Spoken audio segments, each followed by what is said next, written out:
जय श्री कृष्णा दोस्तों, हर छठ व्रत का भय, इसके नियम क्या है, जानिए व्रत की सारी जानकारी। पौराणिक कथाओं के अनुसार द्वापर युग में हर छठ, जिसे हल षष्ठी भी कहते हैं, उस दिन श्री कृष्ण के बड़े भाई बलराम जी का जन्म हुआ था। बलराम जी को शेषनाग का अवतार माना जाता है। इस दिन उनकी पूजा किए जाने का विधान है।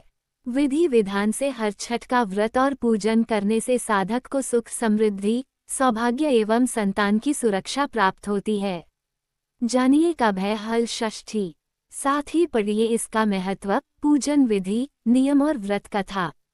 कब लगेगी षष्ठी तिथि? 14 अगस्त 2025 को कृष्ण पक्ष षष्ठी तिथि है। इस दिन कृष्ण पक्ष की षष्ठी तिथि 14 अगस्त को तड़के 2 बजे से शुरू होगी और अगले दिन 15 अगस्त तक रहेगी। राहुकाल दोपहर 2:4 से 3:43 तक रहेगा, इसलिए इस समय पूजा ना करें।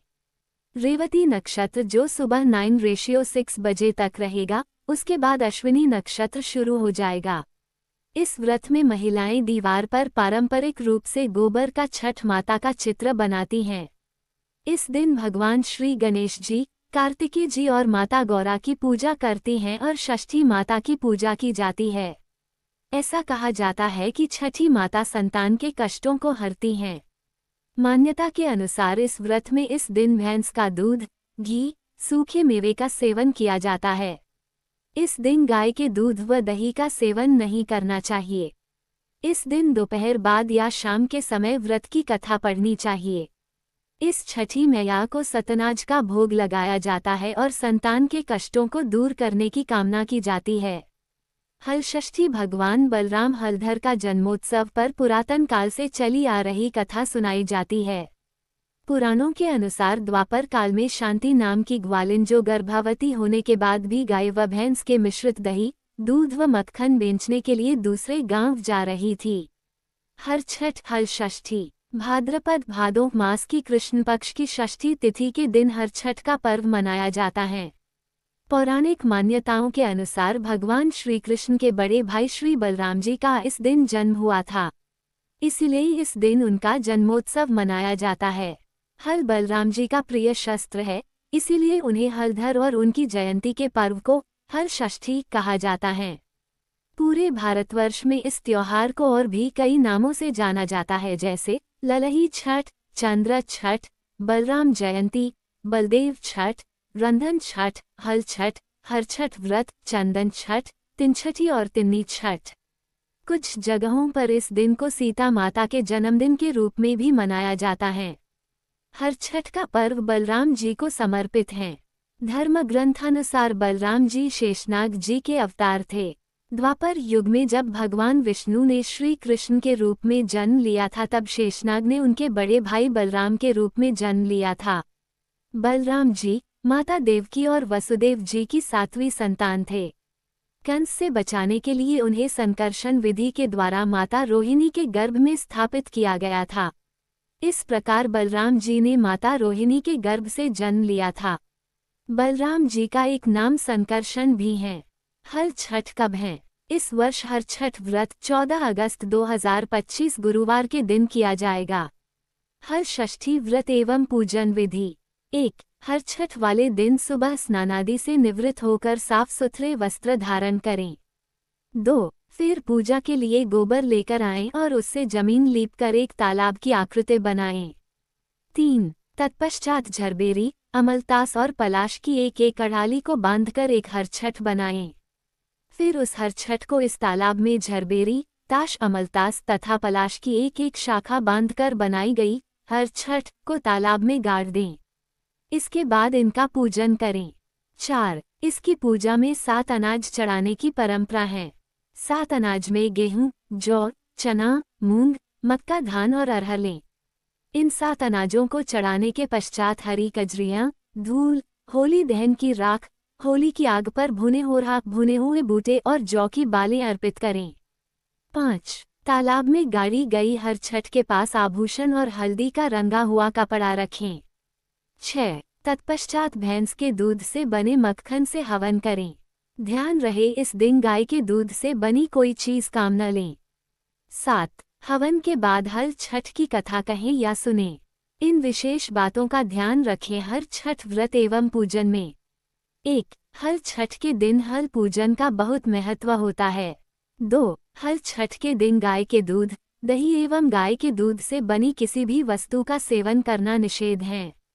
3. हर छठ पर हल के द्वारा जुता हुआ अन्न खाने का भी बहुत महत्व होता है।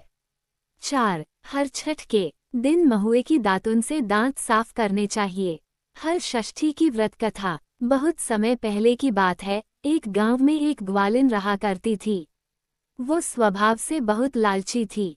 वो हर दिन गांव में दूध, दही, मक्खन बेचने जाती थी। वो ग्वालिन गर्भवती थी और उसके प्रसव का समय पास आ गया था। एक दिन जब वो गांव में दूध दही बेचने जा रही थी, तो मार्ग में उसके प्रसव पीड़ा शुरू हो गई। उसने सोचा कि यदि मैं प्रसव के कारण दूध दही बेचने नहीं जाऊंगी तो ये सब व्यर्थ हो जाएगा। यही सोचकर वो आगे बढ़ती रही, परंतु गांव पहुंचने से पहले ही उसका प्रसव हो गया। उसने झरबेरी की ओट में बच्चे को जन्म दिया, परंतु अपनी वस्तुएं बेचने के उन्माद में वो बच्चे को वहीं छोड़कर गांव में दूध दही आदि बेचने चली गई। उस दिन संयोग से हर छठ थी। गांव वालों ने उससे पूछा कि ये दूध भैंस का है या गाय का। आज हर षष्ठी है और हम आज सिर्फ भैंस के दूध से बनी वस्तुएं ही उपयोग में लेंगे। उसने मन ही मन सोचा, यदि मैं इन्हें सच बता दूंगी कि ये दूध गाय और भैंस दोनों का मिश्रित है, तो ये लोग आज मुझसे दूध नहीं खरीदेंगे। इससे मेरा सारा परिश्रम और दूध व्यर्थ हो जाएगा। ये सब सोचकर उसने गांव वालों से झूठ बोल दिया कि ये दूध भैंस का ही है। भोले भाले गांव वालों ने उसकी बात को सच मानकर उससे दूध खरीद लिया।